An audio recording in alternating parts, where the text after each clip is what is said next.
Hi, hiring professional advisors.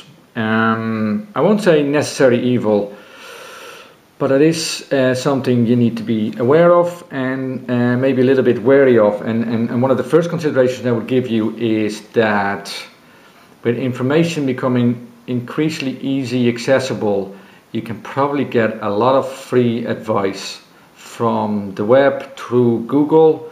You can get help from the members of Small Business Can.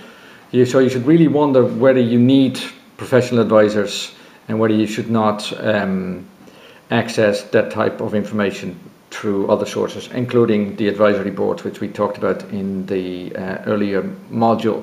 However, you probably are going to need an accountant, you're probably going to need a solicitor. You will have to look at your insurance situation so that there's an inevitability that you will need them in some shape or form. So the question is, what's the most effective way of using them? And to do that, you need to be very clear on what role you want them to play. So what do you want to get out of your professional advisors? What are your expectations? Once you've done that, and once you've sort of been very clear on the type of questions you want to ask, the next thing is to be wary of the cost. And I think the mistake a lot of entrepreneurs make, including myself, is once you are running a business and it's starting to grow and you want to scale it even quicker and faster and better, you have a tendency to start engaging and getting a lot of upfront cost, which you could do without when things get or go sour.